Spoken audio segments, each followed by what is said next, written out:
आज चंद्रशेखर आजाद बिजनौर के देखिए, कैटरेड में जमकर गरजे। बिजनौर उनका जिले कहना में ये था पिछले कि 3 महीने बिजनौर के में अंदर गुलदार ने आतंक मचा 25 रखा है घटनाएं हुई। और गुलदार के हमले मैं से गांव में किसानों मीटिंग व करने गया, मजदूर के वहां की बच्चों महिलाओं ने मुझे सहित बताया कि 25 गुलदार लोगों आज को भी बना आता लिया है। अपना निवाला, और जब तो पुलिस से वहीं कई शिकायत लोगों व कर पुलिस बच्चों को कहती कर है दिया कि है ये जख्मी। यहाँ से आप जगह छोड़ो, कहीं और उनका चले कहना जाओ। ये था कि पिछले शिकायत का 1 साल निवारण से करने की गुलदार बजाय हमले पर जनता हमले को ही करके किसानों के वहां से बच्चों जाने को के लिए अपना कहना, निवाला कहाँ बनाने से में जाएंगे लगा लोग। हुआ है तो और 25 से ज्यादा प्रशासन लोगों और की जान सरकार गई है। बिल्कुल खामोश लेकिन है। बुरा ये है कि उन्होंने अब तक गुलदार के सरकार हमले ने में या मारे प्रशासन गए ने उनकी लोगों सुध के नहीं ली। परिवारों को मैं 25 समझता हूँ कि अगर 25 यही लाख जान, रुपए और गुलदार के जबकि ऐसा हमले नहीं में होना चाहिए घायल किसी के लोगों साथ को भी 5 कोई घटना लाख हो, रुपए अगर यही दिलाने किसी की मांग नेता, की है। क्या मुद्दा? देखिए, बिजनौर जिले में पिछले 3 महीने के अंदर 25 घटनाएं हुई। मैं गांव में मीटिंग करने गया, वहां की महिलाओं ने मुझे बताया कि गुलदार आज भी आता है। और जब मैं पुलिस से शिकायत कर दूं, पुलिस कहती है कि ये यहाँ से आप जगह छोड़ो, कहीं और चले जाओ। शिकायत का निवारण करने की बजाय जनता को ही वहां से जाने के लिए कहना, कहाँ से जाएंगे लोग। तो 25 से ज्यादा लोगों की जान गई है। लेकिन बुरा यह है कि अब तक सरकार ने या प्रशासन ने उनकी सुध नहीं ली।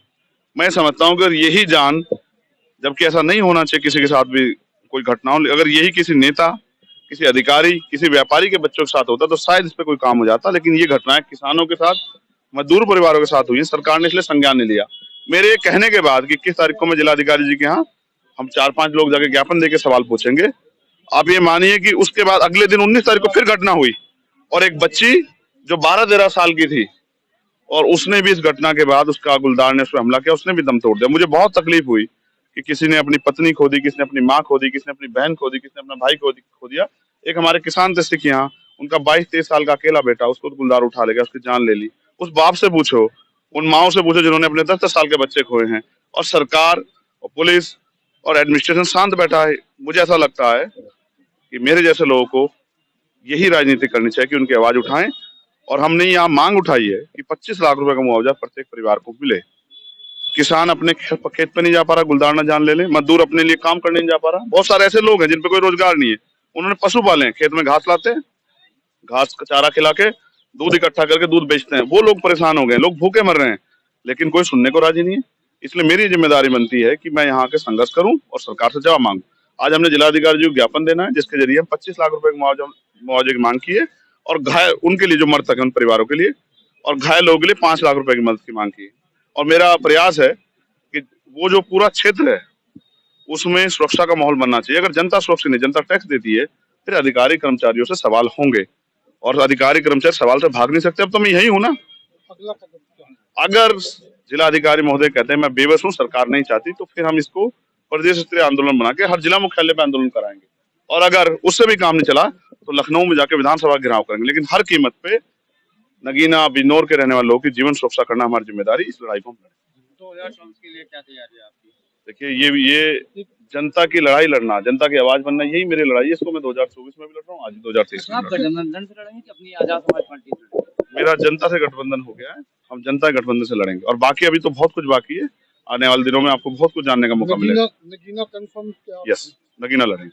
अच्छा, अगला एक छोटा मुद्दा क्या है कि जैसे लोकसभा में इस समय बवाल चल रहा है कि मुख्यमंत्री को लेकर विपक्ष को गठबंधन से बाहर कर दिया गया संसद से, और उधर बीजेपी वाले ये आरोप लगा रहे हैं कि साहब उपराष्ट्रपति का जो सम्मान वो हुआ है, बेइज्जती हुई है। तो इसे आप किस रूप में? 2 चीजें हैं। पहला, जो सांसदों को बर्खास्त किया गया, उसमें मैंने अपनी बात रख के कहा है कि ऐसा समय जो तानाशाही का दौर आ गया, सरकार विपक्ष विहीन लोकतंत्र की कल्पना कर रही है, संसद की कल्पना कर रही है। ये लोकतंत्र की हत्या है। इसलिए मैंने कहा कि सभी सांसद 1989 की तरह इस्तीफा दे दें और सड़कों पर जनता के अदालत में चलें, और हम उनके साथ हैं सड़कों पे, जिससे कि सरकार की तानाशाही को रोका जाए। दूसरी बात, मैं उपराष्ट्रपति जी का बहुत सम्मान करता हूँ, लेकिन मैं याद दिलाना चाहता हूँ, मैं उनके, अगर उनका अपमान है तो मैं इससे बहुत आहत हूँ। लेकिन जब हमारी पहलवान बेटियों का अपमान हुआ, जब हमारी पहलवान बेटियों को घसीटा गया, तब भी सब यहीं थे।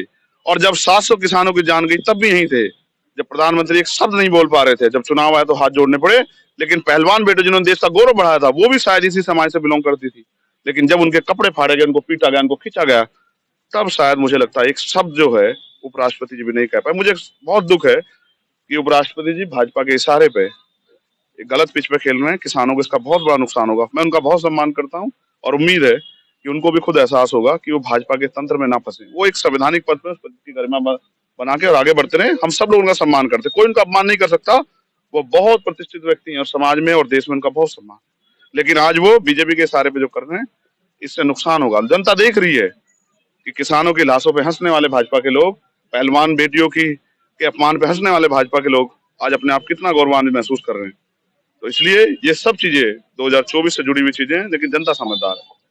अभी आपने मायावती जी के लिए परिवारवाद पे सवाल कमेंट किया कि उन्होंने आकाश आनंद को बना के परिवारवाद को बढ़ावा दिया। नहीं, मैं परिवारवाद की बात नहीं कर रहा हूँ। बेसिकली काशीराम साहब ने जो तैयार किया था विचारों का आंदोलन, वो कमजोर वर्गों का संयुक्त आंदोलन था। आपने उससे कमिटमेंट किए थे। नेता की ताकत होती है उसका कमिटमेंट, उसका स्टैंड। जब नेता अपने कमिटमेंट स्टैंड छोड़ता, विचार छोड़ता, तो समझ जाना चाहिए। देखिए, पिछले साल बहन जी ने कहा कि वो भी बहुत मजबूत है, 20 साल कहीं नहीं जाने वाले, 20 साल तक वही राजनीति करेंगे। अचानक क्या हुआ 1 साल में कि आपने उत्तराधिकारी घोषित कर दिया? तो मैं समझता हूँ उनको खुद महसूस हो गया कि आज की राजनीति में वो फिट नहीं बैठ रही है, और चंद्रशेखर आजाद को रोकने के लिए जितने प्रयास कर लो, मैं इससे नहीं घबराता हूँ। मैं उनका धन्यवाद देता हूँ और मैं उनसे कहूंगा कि वो आराम करें। उनके हम चंद्रशेखर और बहुत सारे लोग देश में निकले हुए हैं जो भारतीय संविधान की भी रक्षा करेंगे, लोकतंत्र की भी, और प्रयास करेंगे कि भाजपा के इस गुंडा राज को खत्म किया जाए। धन्यवाद।